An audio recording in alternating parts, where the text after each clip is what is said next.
When my father-in-law claimed his son deserved my 50M business, I faced an unbelievable decision. I will never forget the day everything fell apart. The air was thick, electric with tension, each heartbeat echoing in my ears. I stood there, trembling, the walls closing in around me. It was a chilly morning, the kind that grips your bones. I remember my fingers were cold, almost numb, as I clutched my coffee mug like it was a lifeline.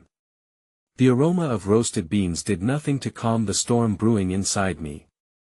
The comfort of my home had transformed into a battleground. Everything seemed perfect just weeks ago. I was on top of the world. My business thrived, a crown jewel in my family's legacy. I saw it as a haven of dreams, built with endless nights and sacrifices. Then came Ethan, my husband's father. A man known for his imposing presence, his piercing gaze felt like a weight upon my heart. He had been charming at first, weaving stories of family and success like a maestro everyone captivated. But I felt the chill when he laid his cards on the table. His son, Ben, a man who had been drifting through life, was now to inherit the fruit of my labor. The audacity.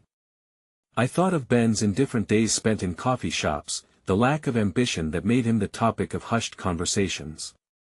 I could already picture his smug smile as he claimed what was mine. I felt suffocated by the overwhelming injustice, my heart racing, a swelling tide of emotions crashing against my resolve. With every word father-in-law spoke, something dark and enigmatic unfolded. His explanation was laced with threats hidden behind familial loyalty, shadows lurking in each promise.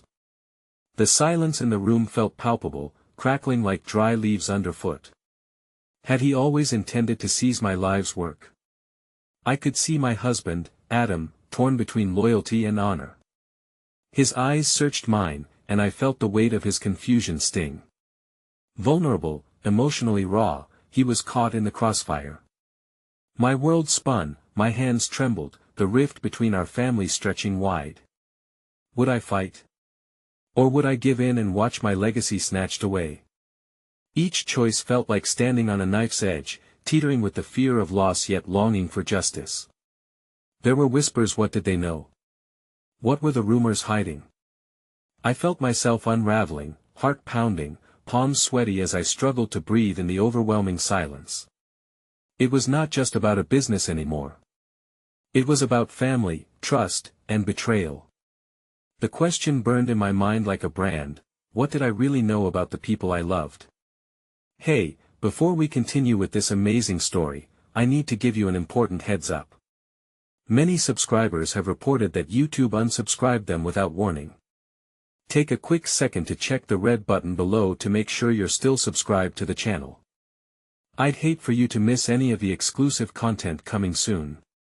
And while you're there, smash that like button, it really helps me out with the algorithm. Oh, and tell me in the comments, which city are you watching from? I love getting to know every amazing person who's part of this community. Your participation makes all the difference. Let's connect. The morning after that life-altering confrontation, the world outside felt strangely muted.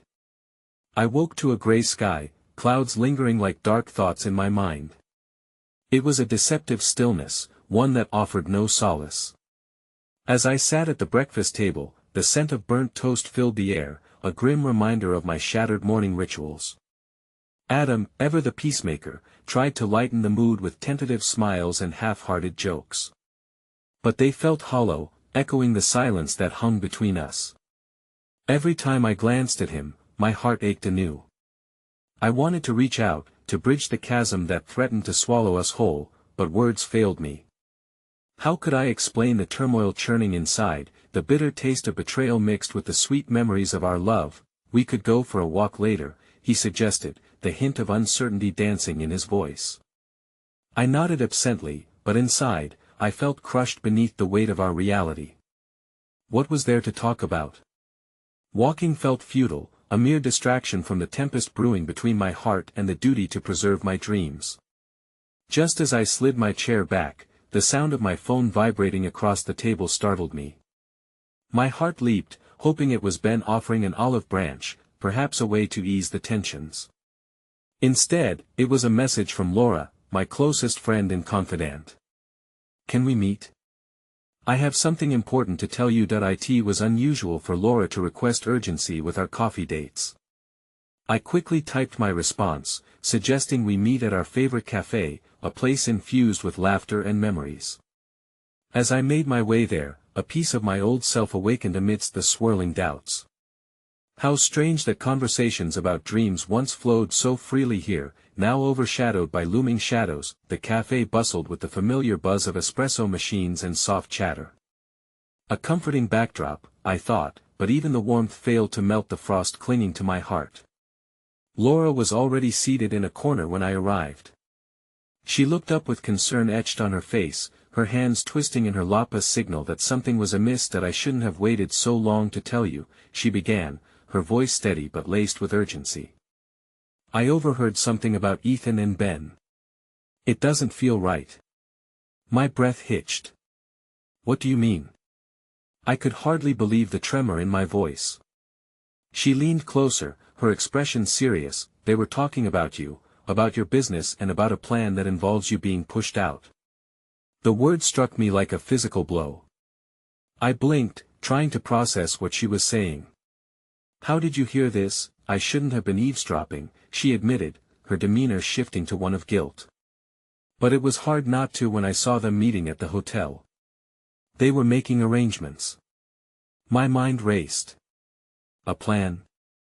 For them to sabotage everything I'd built? The realization seeped in like cold water, settling heavily upon my chest. The betrayal felt deeper when it came from those I had once trusted. Why would they do this? I thought family meant something to them. Laura placed a reassuring hand over mine, a gesture solid and warm. Sometimes family can be the most dangerous when wealth is involved. People get greedy. The thought consumed me, gnawing at the remnants of what little faith I had in my family. The familiar community I valued felt fractured, now marred by secrets and ulterior motives. As anger mingled with despair, I felt lost, adrift in a sea of heartbreak and disillusionment. Promise me you'll be careful, Laura urged, her eyes searching mine for understanding. I could sense the unease rolling off her in waves, her worry for my safety almost palpable. As I thanked her, I felt the first flicker of defiance ignite within me. I couldn't allow myself to fade quietly into their plans. I would need to gather the pieces of my strength and fight back, not just for my business, but for the conviction I had built my life upon. But as I turned to leave, a message buzzed again in my pocket. I glanced down, my heart paused. The sender was an unknown number. Without thinking, my fingers swiped across the screen to read the message. I know the truth about your father-in-law. Meet me at the old park at 5 p.m. A chill ran through me. Who was this person, and what did they know? My pulse quickened, questions spiraling through my mind. I looked back at Laura, the uncertainty clinging to me like a shroud. Are you okay?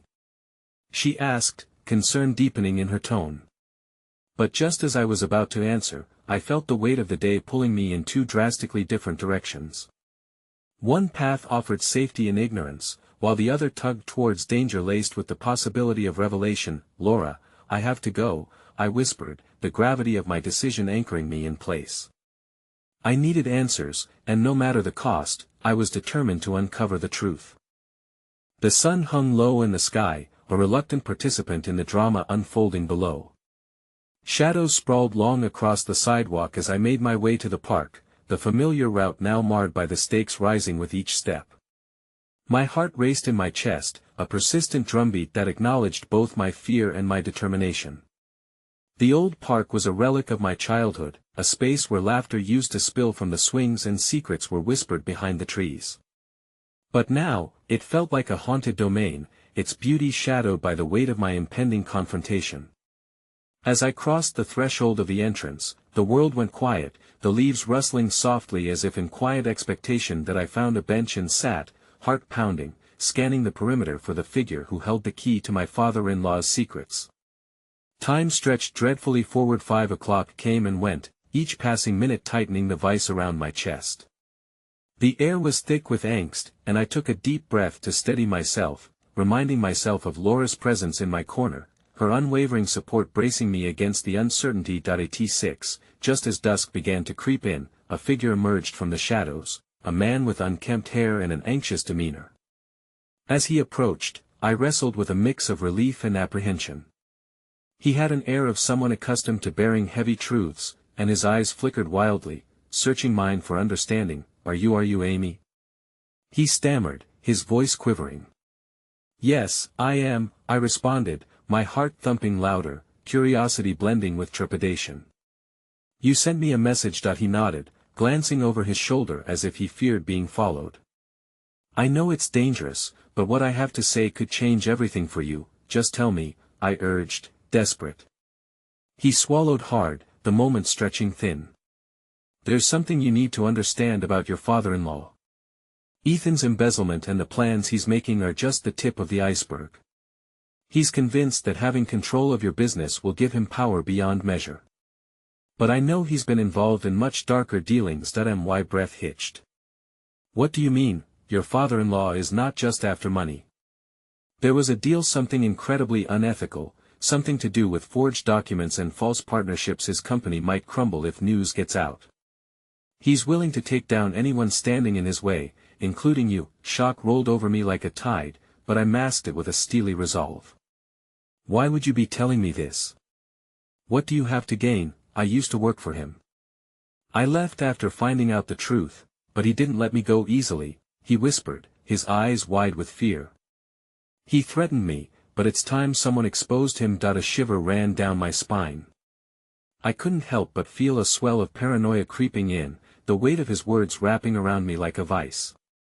So what do you expect me to do? I have no evidence. It's only your word against his. The man leaned closer, his voice urgent. You need to dig deeper. I'm not the only one who knows, and there are people who will help you. You just need to be careful and don't trust anyone in his circle, especially not Ben. The mention of Ben sent a jolt through me. A wave of conflicting emotions crashed over me. Beneath the turmoil of betrayal, there was still a lingering affection. You don't understand. He's family. Family can betray you most, the man said, pain showing in his voice. You have to protect yourself and your business. They'll stop at nothing if they think you're a threat. A somber silence engulfed us. I weighed my options. To act on this newfound knowledge came with immense risks, but what choice did I have? My business was built on honesty and passionate was the embodiment of my father's legacy, and I couldn't let it slip away into the abyss of greed. But before I could respond, the man's phone buzzed loudly, startling us both. He glanced at the screen, panic flashing in his eyes. I have to go. Just remember what I said. I can't be implicated if they find out I spoke to you. No, wait, I reached out, but it was too late. He dashed away. Blending back into the shadows from which he had emerged, leaving me alone on the bench, my mind racing with possibilities. Courage mingled with dread in the pit of my stomach that I needed to act, but I was teetering along the edge of a cliff, straddling the line of bravery and savagery. I couldn't let them win, I had to find the information that lay hidden beneath the surface. But as I rose from the bench, resolve coiling within me, I felt a distinct vibration in my pocket, an incoming call from Ben. A wave of hesitation crashed over me. Answering could lead to revealing my hand too soon, but what if this was the chance to confront him? I weighed the decision in my heart, torn between instinct and strategy. With trembling fingers, I pressed, accept. And just as his familiar voice greeted me, rich with warmth and underlying complexity, I was struck by the weight of my choice. Hey, I've been trying to reach you. We need to talk. His tone held a promise, yet I felt it cloak an uncertainty that mirrored my own. With a darkening sky as my backdrop, I braced myself for either revelation or ruin, aware that every decision from now on could push me closer to danger or salvation. The truth hung just out of reach, an ever-looming specter. With the sun slipping beneath the horizon, I found myself grappling with a maelstrom of emotions. The thrill of potential truth was interwoven with the icy tendrils of fear. We need to talk. Ben's words echoed in my mind, their casual facade deepening my unease. What did he know? Did he suspect that the walls were closing in? I inhaled deeply, trying to calm the frantic rhythm of my heart. "Okay, where do you want to meet?" I asked, forcing confidence into my voice. "Let's grab coffee at our usual place," he suggested, the familiarity of his tone a bittersweet reminder of our past before this chaos unfolded. But this meeting felt like a minefield, each mundane detail hiding explosive truths beneath its surface. "Fine. I'll be there," I said, my resolve hardening even as my stomach twisted with anxiety. The coffee shop buzzed with late-afternoon patrons, the aroma of roasted beans entangling with the tension that had become my constant companion. As I stepped inside, I spotted Ben seated at a corner table, a warm cup cradled in his hands. His familiar presence was both comforting and disconcerting. I approached, taking a moment to study his expression, a mix of concern and something that felt like guilt. "Hey," I greeted, taking a seat across from him. The space between us pulsed with unspoken words. "Hey," he replied, his gaze searching mine as if trying to decipher layers that had become indistinct since the tension arose. "I wanted to know how you've been after everything that's happened." That I struggled with the notion of everything. The acknowledgement of my father-in-law's manipulations hung heavily in the air, weighing on the like a dark cloud encroaching upon our remnants of normality. "In getting by," I said, hoping my tone sounded more convincing than I felt. "I just feel lost." Ben frowned, his brows knitting together. "Lost? Amy, you don't have to navigate this on your own. We're family. We'll figure this out together." His voice was filled with sincerity, a thread of hope weaving through my trepidation, but family felt complicated now, lines having blurred in the wake of threat and betrayal. "Is that what this is really about, Ben? Family?" I challenged, my pulse quickening. "Or is it just about saving your father from the mess he's made?" He paused, surprise flitting across his features, then shifted uncomfortably in his seat. "Look, I get that you're upset. My father, I don't know how to deal with him either." His voice edged with frustration, a vulnerability I had never allowed myself to see in him before. "But I care about you, Amy. You know, I always have." A strange mixture of warmth and betrayal roiled within me at that admission. How could I trust his affection when everything felt so precarious? But amidst the chaos, I caught a flicker of something, the faintest hint of possibility. "Then help me, Ben. Help me protect my business, protect everything I've built." I just found out. I hesitated, the weight of my discovery stalling my breath. Revealing what I knew could shift the ground beneath us both, a gamble that could fracture the thin veneer of trust that sporadically managed to survive. "I just found out things about your father," I finished lamely, "that could ruin everything." "What do you mean?" His voice turned sharp, the concern etched across his face deepening. Before I could answer, a shadow flickered just outside the window, catching my eye. I focused on it, a figure lingering at the periphery, a woman, unmistakably familiar yet shrouded in secrecy. It was Martha, my father-in-law's loyal assistant. Our gazes locked for a split second, an electric connection that sent a frisson of alarm straight through me. Then she moved, disappearing down the street with an unsettling urgency. Ben followed my gaze, curiosity peaking as confusion drained the color from his face. "Who was that?" I snapped my attention back to him, heart pounding. I don't know. I need to go."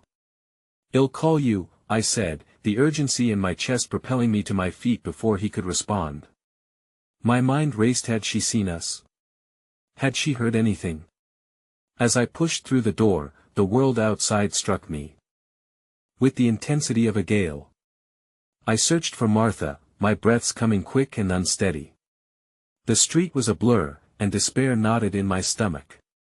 No sign of her lingered, just ordinary lives moving along in blissful ignorance. How could they? How could I? A determination raced through my veins as I moved swiftly, heading toward the small office where I desperately needed to dig deeper. I couldn't allow doubt to displace me. I had to latch onto the threads of knowledge I had, or risk losing everything I held dear. Just as I reached for my phone, it vibrated in my pocket, a text from Laura flickering to life. The words materialized with alarming clarity. "I think I found something. Call me urgently." That I halted, cold fear raking through my thoughts. What had she uncovered? My heart sagged under the weight of foreboding. I had no idea whether it would be a lifeline or another layer of the web closing in. For a heartbeat, I stood frozen, on the precipice of an unimaginable revelation, then, murmuring a silent prayer for strength, I dialed her number. The phone rang, each tone echoing my rising anxiety. As the line connected, I felt the ground shift beneath me once again, as if the universe was aligning in a way that could either save me or pull me under. "Laura, what did you find?" I demanded, breathless with anticipation. Her voice trembled through the line, heavy with gravity. "Amy, it's about Ethan. And it's worse than we thought."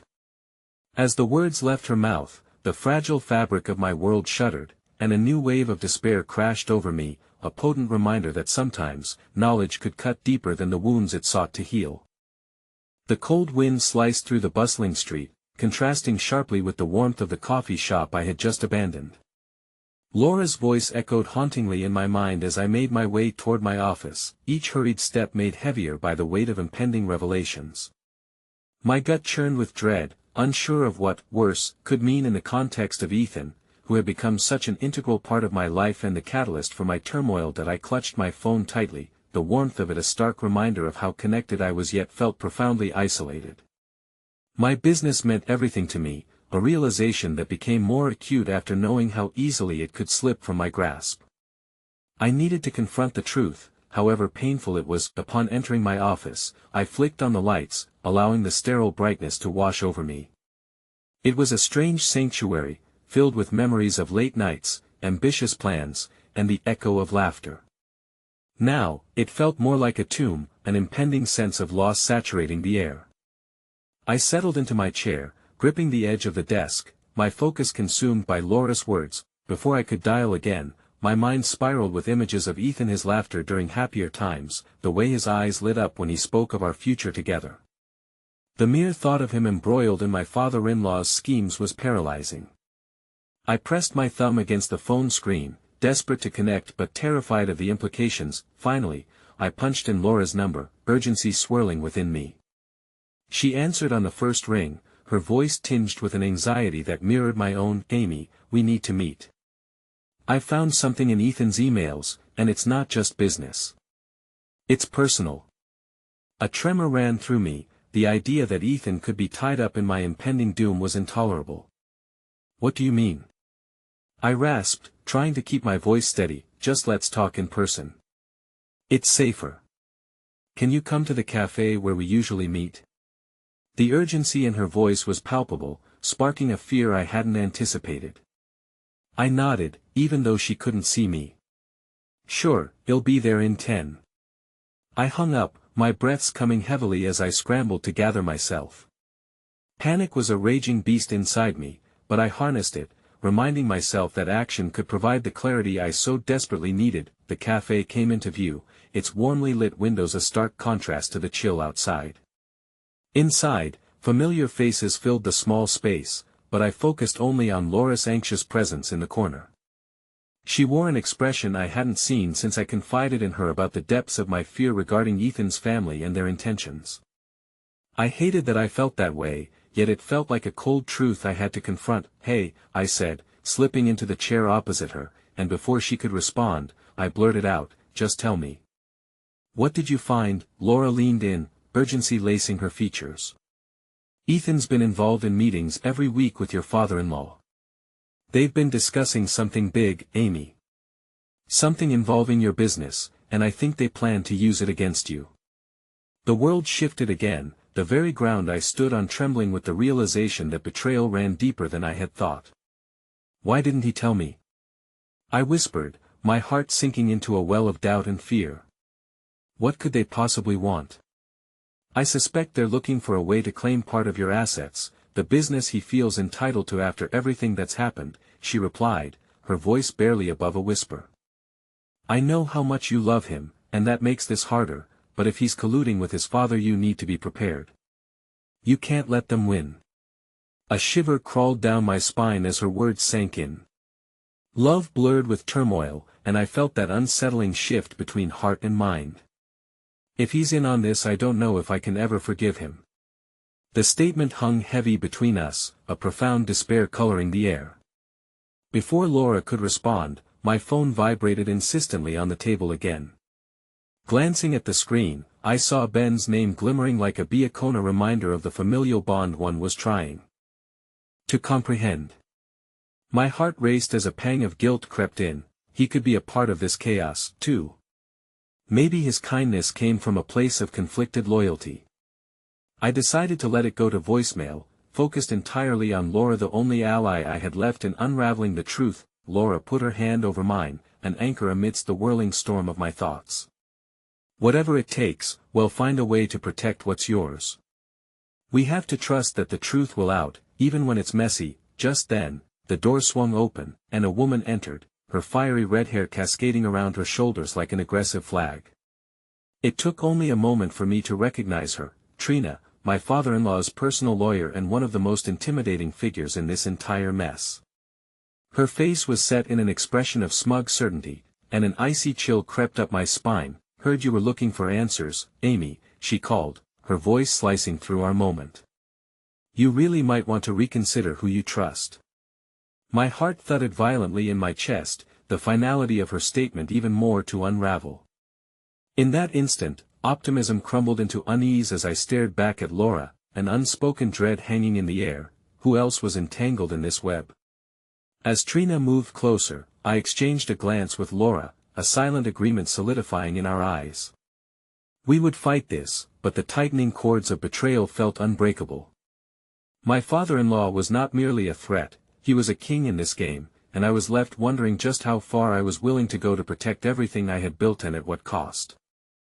The turmoil inside me churned relentlessly as I stared at Trina, her smirk wrapped around her unwavering confidence like a spine of steel. "What do you want, Trina?" My voice came out sharper than intended, but I had no intentions of showing weakness. She settled herself at the table, dismissing our unease with a wave of her hand. "I simply wanted to remind you that trust is a valuable commodity in the business world, Amy. Sometimes, those closest to you can betray you the most." A chill coursed through me, amplifying the suffocating tension that threatened to choke out the fragile hope Laura had instilled just moments before. "You think this is some game?" I challenged, glaring at her as I struggled to stave off the surge of emotions welling up within me: fear, anger, betrayal, all boiling beneath the surface. "My business is my life.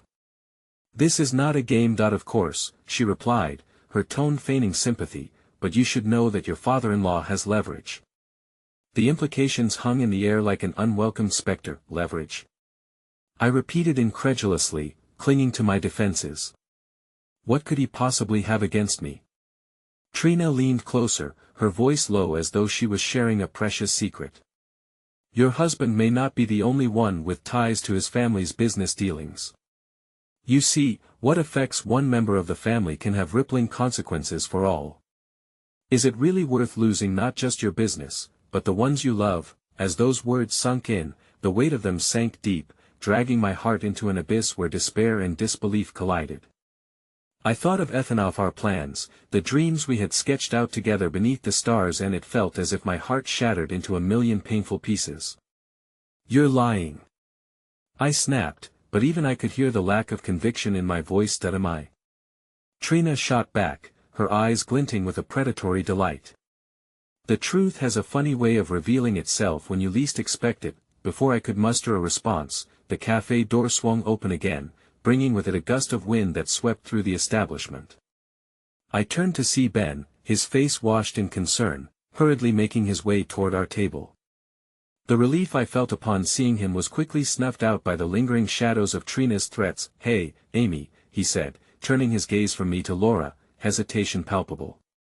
"I got your message. Is everything okay?" I wanted to scream that nothing was okay, that my very world threatened to crumble right in front of me, but I swallowed the words. Instead, I gestured for him to sit, attempting to conceal the tumult within. "Trina thinks she can intimidate us into submission." Ben stiffened, his eyes narrowing as he faced Trina. "What do you want with her?" he demanded, his voice carefully measured but hard. "Just offering a reminder to your darling sister-in-law," she replied drily, feigning innocence. "Family ties can support or oppose when you least expect it." "Get out," Ben said coldly, his protective instincts flaring, and I felt a strange, warm comfort in his unwavering stance. "And let me remind you, dear," Trina smirked, fixing Ben with a glare, "this is all part of the family business. Your defiance won't protect her, but I can assure you it will make things far more complicated." As she finally turned to leave, I breathed a sigh of relief, only for the tension to creep right back in. "I can't fight this alone," I muttered, as the vulnerability drew deeper around me. "It's a war I never prepared for." Ben leaned forward, concern etching his features. "You're not alone. We can figure this out together. I'll do whatever it takes to protect you, Amy. But you have to tell me everything." I hesitated, glimpsing the worry deep in his eyes. What if he was also a pawn in this sinister game? I couldn't risk dragging more people into this horrifying quagmire of deception and betrayal. "I can't, Amy, please," he interrupted, desperation bleeding into his voice. "If you don't trust me now, I don't know how I can help you. We're family, family." The word resonated with a hollow ache. Would trusting him mean dragging him deeper into a conflict where the opposing force was rooted in blood and loyalty, a family which had grown accustomed to taking what they wanted? I swallowed my fear, understanding that every second I waited could culminate in a much worse outcome. "I don't know how deep this runs, Ben," I finally confessed, my voice trembling. "Ethan, he might be with them. That's the truth I'm terrified to face. If he is, I'm not sure how to reconcile that." Ben's expression softened as he processed my words. "You don't know for certain, do you?" he asked gently, his resolve igniting faint embers of hope. "You owe it to yourself to find out. Don't lose faith in him until there's no doubt left. Not every whisper is meant to betray." The sincerity in his eyes quelled the racing of my heart momentarily, opening a small glimmering door of possibility within the darkness. "You're right, I need to confront Ethan before I spiral further into this nightmare." But just as hope flickered, the moment was shattered when my phone buzzed again. This time it was a text from an unrecognized number, the message reading, "I know what's going on. Meet me at the old warehouse tonight if you want the truth. Come alone." A tightening sensation gripped my throat, and fear cascaded through me, pulling my chest tight. I exchanged a glance with Ben, who had grown alarmed at my sudden change in demeanor.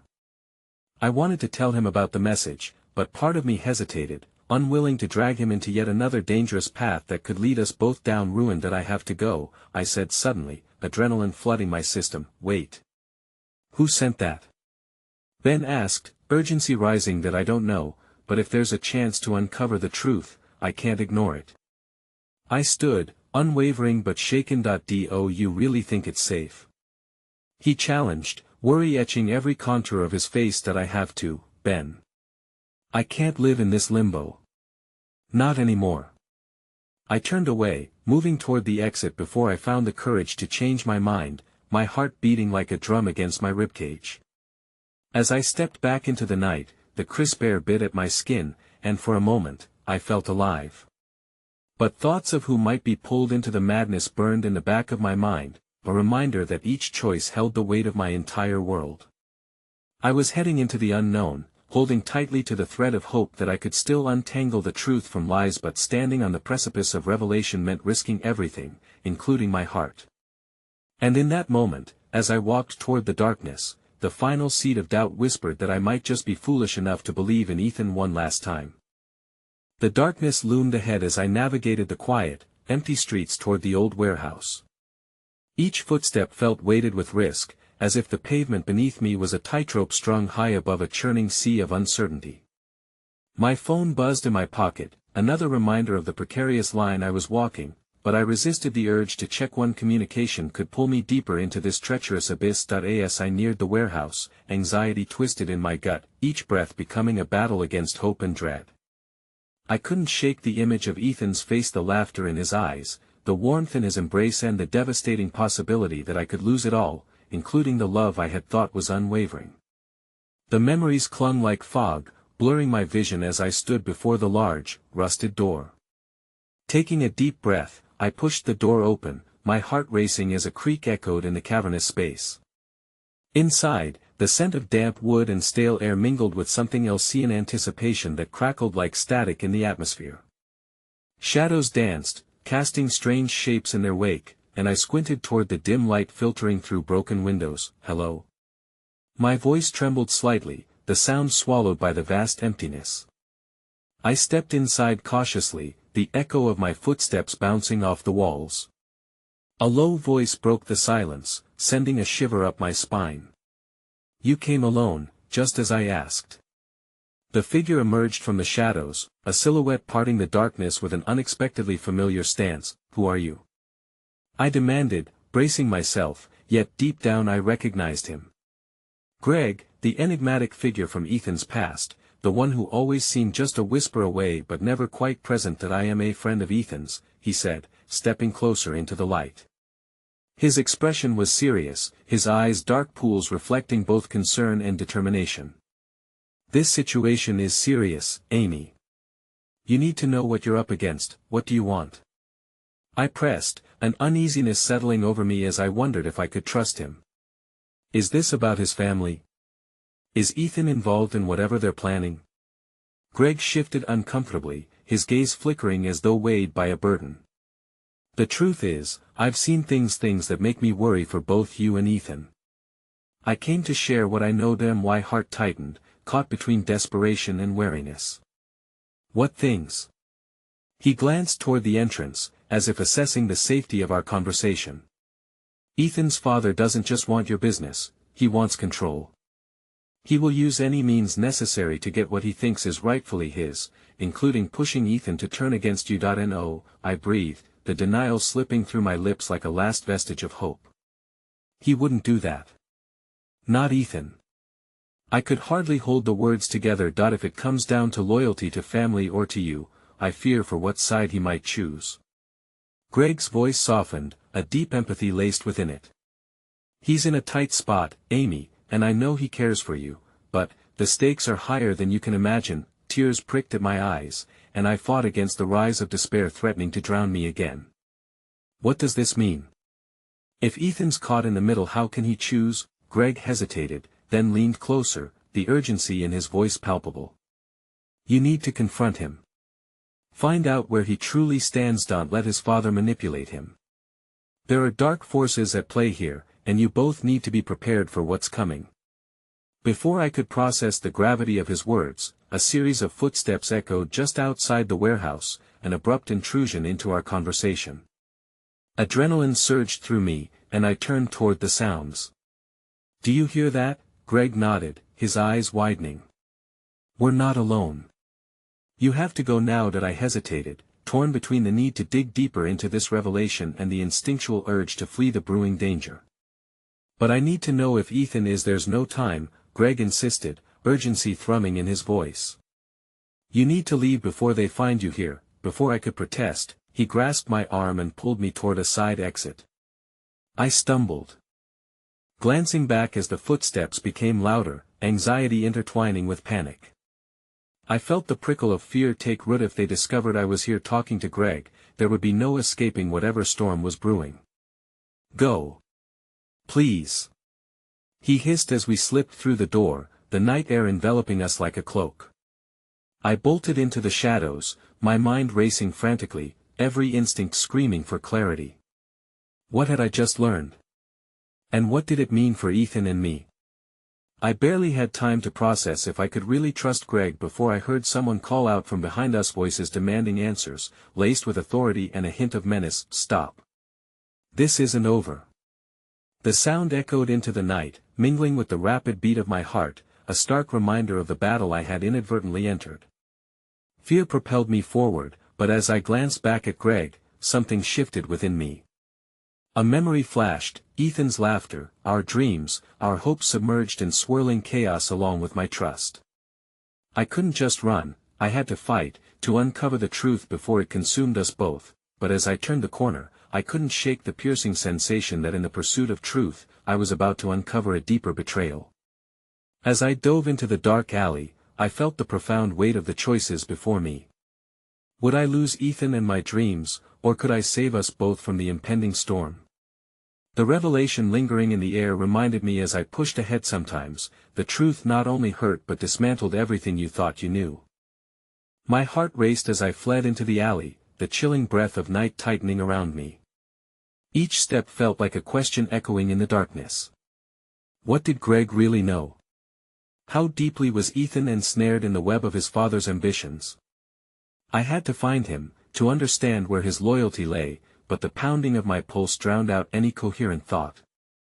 As I turned another corner, I nearly collided with a figure leaning against a wet brick wall. It was Clara, my closest friend, dressed in a thick jacket and jeans, a look of alarm on her face. "Amy. Thank God I found you." Her voice was a mixture of relief and panic as she gripped my shoulders, her eyes searching mine. "Clara," I began, but instinctively scanned the street over her shoulder, ensuring no one was following. "It's complicated. I don't have time to explain that I don't care." She leaned closer, urgency cutting through in her tone. "You disappeared after you got that phone call. I had to come. I knew something was off, that I felt gratitude intertwined with despair. Clara always had a way of showing up when I least expected it, like an anchor, reminding me of the life I had outside this maelstrom of uncertainty. "You shouldn't be here. It's dangerous," I whispered, glancing around again, "but I am here. What's going on?" She searched my eyes for answers, her brow furrowing in concern. I hesitated, weighing the risk of sharing the truth. But how could I carry this alone? "It's Ethan's father. He's planning something. Greg, somebody I barely know, just told me that Ethan might have to choose between me and his family. They want my business, Clara. They'll do anything to get it." The tension in her shoulders softened momentarily, but her eyes widened. "Your business?" I knew they were controlling, but I didn't realize it was this serious. "Amy, what are you going to do?" "I have to confront Ethan," I said, voice steadier as determination surged. "But I fear what I might find." "Then you have to be careful," Clara replied, a steely resolve in her breath. "Stick to your plan, but let me help. I'll support you however I can. You don't have to face this alone." Her words were like a balm to my frayed nerves, igniting a spark of hope that flickered despite the chaos around us. We navigated through side streets, Clara close beside me, her reassuring presence buoying my spiraling thoughts. Yet the looming shadows of uncertainty remained palpable, and every footfall took me closer to a confrontation I dreaded. Reaching Ethan's apartment complex, I paused, my chest tightening as I stared at the illuminated windows. His warmth lingered in the air, yet the possibility of betrayal took root, gnawing at my insides. What if he was already succumbing to the pressure?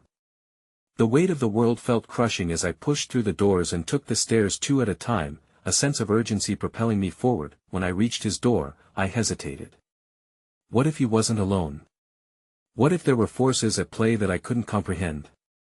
As I raised my fist to knock, the memory of his laughter echoed against the hollow wishfulness inside me, urging me to fight for what I believed in.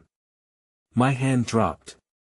I was about to turn away when the door swung open, revealing Ethan, his expression a mix of confusion and relief. "Amy." He stepped aside, gesturing me in. For a split second, everything felt mundane, normal, and yet the weight of the impending storm overshadowed our moment. "Ethan, we need to talk," I said, trembling slightly as he closed the door behind me. Every fiber of my being wanted to throw myself into his arms, to drown my fear in his embrace, but reality taunted me with dire possibilities that I heard voices outside. "Are you okay?" he asked, his brow furrowed, worry etched across his handsome face as he reached for my hand. "I'm scared, Ethan. We need to discuss your father. Greg told me something urgent." His features hardened at the mention of his father, a flicker of tension playing around his mouth. "What did he say?" "That you could be forced to choose between your family and me." I held his gaze, searching for any reprieve in his expression. But he merely blinked, as if bracing for the weight of my words. "He's manipulating you, Ethan." I pressed. "It's not just about business, it's about your future." At that, he glanced away, a shadow crossing his eyes. I reached out, cupping his cheek. "You can fight this. I know you want to stand by me." For a heartbeat, it felt as if the world had still, and then he pulled away, his expression retreating into a fortress of indecision. I can't just turn my back on my family.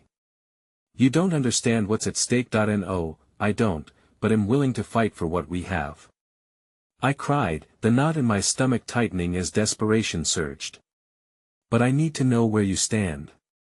I can't face this without you. Just then, the phone on his table vibrated, interrupting our charged moment. He glanced at it, his eyes flicking with something I couldn't read. Fear? Guilt? He reached for it, and my heart raced as he picked it up. A quick glance at the screen sent his color draining, and I instinctively knew something ominous lurked just beyond that screen. Who is it? I asked, trepidation pooling in my gut, but before he could answer, the look on his face shattered my resolve. It was a message from his father. It's my father, he stammered, and as he opened the text, the atmosphere thickened with dread. He says we need to meet immediately. It's about you. The revelation hit me like a punch to the gut.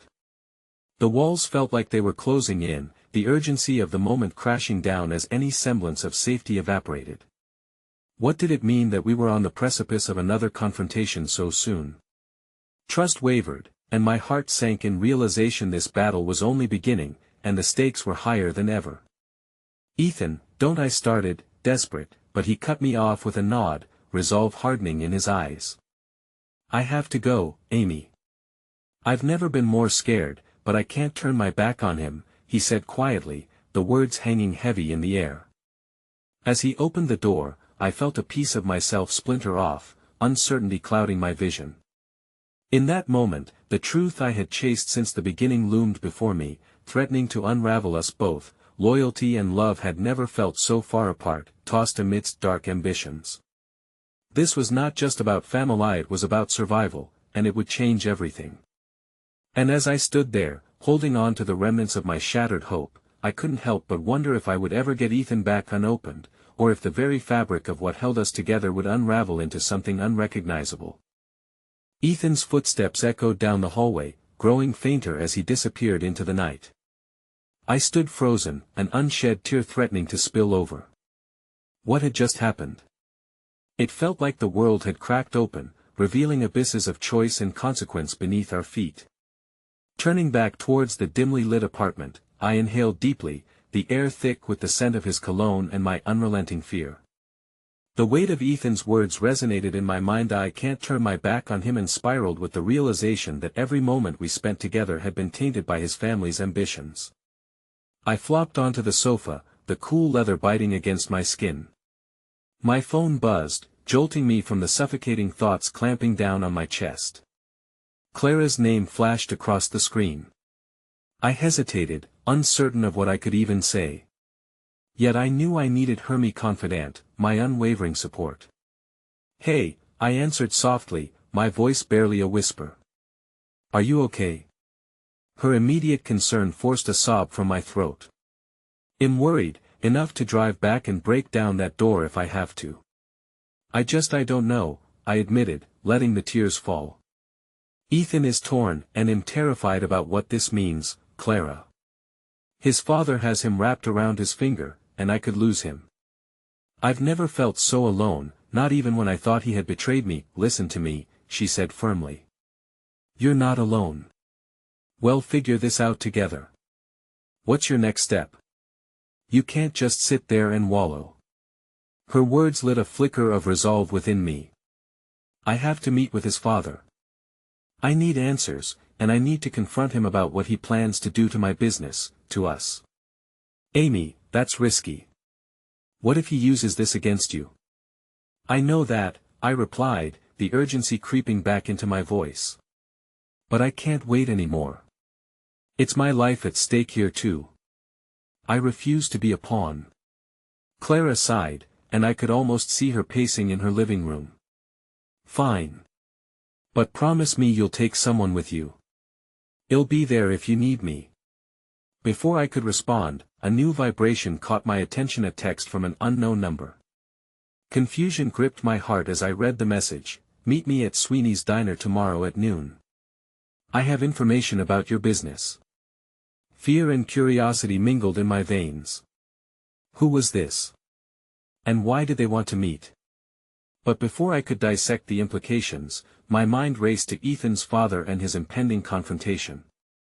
If this was another ploy, I was walking blindly into a trap. "Clara?" I called back, desperation creeping into my voice. "I might have a lead. Someone wants to meet me, but I can't shake the feeling it's a setup. Don't go alone, Amy. At least let me be there to back you up." "Okay," I conceded, though questions swirled in my mind. Who was this mysterious person? What knowledge could they possibly possess? But most importantly, could all of this save Ethan from the trap that had ensnared him? As I hung up, the weight on my chest bore down again. I paced the living room, grappling with my choices. A part of me hoped this stranger might have answers that could change everything. Another part shuddered at the thought of facing an even darker side of the game I was trapped in. Underneath it all, a lonely dread clung to me. Was this battle worth Israel's love? A phone call, a meeting, could lead to outcomes I couldn't foresee. I longed for the sweet simplicity of our laughter, the warmth of his arms around me, but reality had become a web full of treachery and darkness I could hardly navigate alone.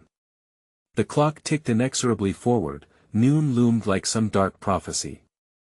I had until then to sift through my thoughts, to prepare myself for whatever awaited me.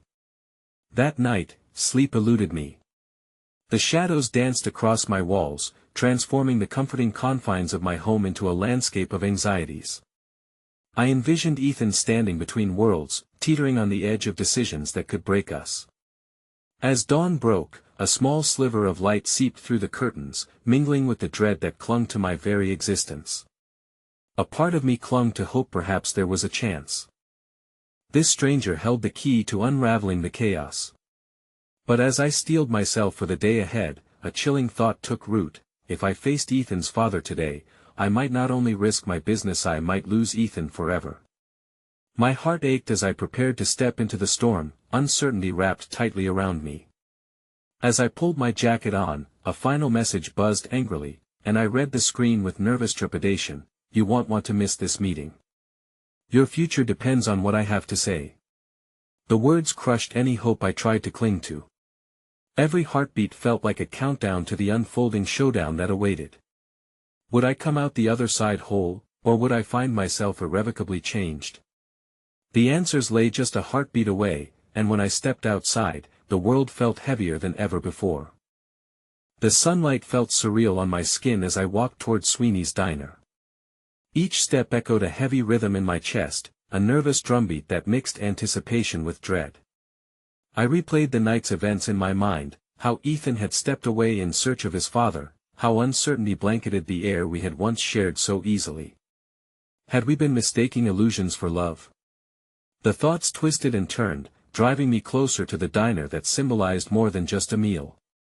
I could see Clara tapping her foot anxiously as I approached, her presence a solid anchor in this tumultuous sea of emotions. "You made it," she said, relief flooding her features as I slid into the booth across from her. The diner bustled with its usual charm, but nothing felt normal right now. "I'm not sure why I'm here," I admitted, a tremor of doubt heavy in my voice. What if this is another trap? What if they are just stringing me along? Clara reached across the table, her hand warm over mine. "You have to confront this head-on, Amy. You can't let fear dictate your decisions. Whatever's waiting for you has to be faced." Her encouragement warmed me slightly, but anticipation also soured in my stomach as the clock ticked down to noon. I glanced around, taking in the conversations and the laughter around us, a stark contrast to the chaos in my heart. Just then, my phone buzzed with a new message, a chill creeping down my arms as I read the name displayed on the screen: "Greg, meet me in 10 minutes out back. We need to talk now." My stomach twisted at the commanding tone.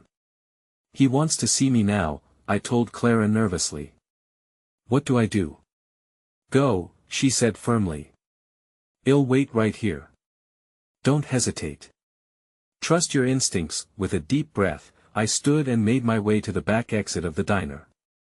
The world outside felt muted, my senses heightened as I approached the alley.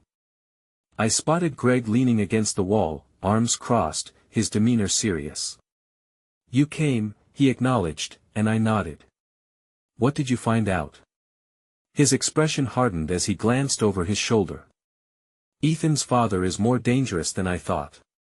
He's been manipulating events behind the scenes, and it's not just about your business anymore. He wants to dismantle you both. A wave of nausea washed over me. Dismantle us? What do you mean?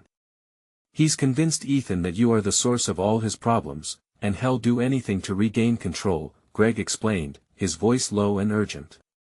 There's a rift forming between you two, and I fear if you don't confront him right now, you may lose him completely. The realization slammed into me like a freight train.